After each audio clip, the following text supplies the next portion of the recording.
जी, तो इमली की चटनी की रेसिपी लेके आई हूँ, झटपट रेडी होगी इफ्तारी के लिए। तो मुकम्मल बिस्मिल्लाहिर्रहमानिर्रहीम, अस्सलाम वालेकुम। हुज़ैफ़ा's किचन में सबका वेलकम है। मैं हूँ ज़ोहरा उमर। आज मैं लेके आई हूँ कुर्बानी की जो है वो चटनी बनाएंगे, मज़े की बनेगी। और इसकी रेसिपी की तरफ चलते हैं। मैं जो है वो आप खुबानी को भिगो के रखूँगी घंटे के लिए।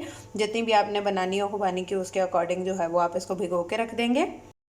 जी, तो 1 घंटा गुजर चुका है। अब मैंने इसको जो है वो खुबानी को डाल के और इसको ब्लेंड कर लिया है। तो ये सारे मिक्सचर को चूल्हे पे डाल के अब इसके अंदर जो है वो हम पानी ऐड कर देंगे 1 गिलास।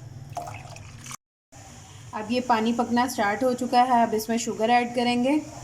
1 कप शुगर ऐड कर देंगे इसमें। बिस्मिल्लाहिर्रहमानिर्रहीम।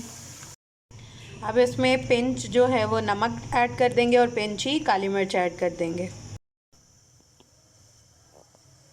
तो अब चटनी रेडी है। अब इसको डिश आउट करते हैं और मज़े मज़े से रमज़ान में खाएंगे। जी, तो झटपट हमारी चटनी जो है वो रेडी है। आप लोग ट्राई करके अपना फीडबैक लाजमी दीजिएगा, बताइएगा आप लोगों को कैसी लगी है और रमज़ान में लाजमी खाइएगा।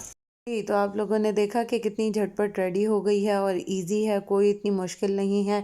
आप लोग ट्राई करके अपना फीडबैक लाजमी दें और बताइएगा कि आप लोगों को मेरी रेसिपीज़ कैसी लगती हैं। मेरे चैनल को सब्सक्राइब कर दें, लाइक कर दें, कमेंट कर दें और शेयर कर दिया करें। और फिर इंशाल्लाह मिलेंगे नेक्स्ट न्यू रेसिपी के साथ। टिल देन अल्लाह हाफिज़ फ़ी इमानिल्लाह।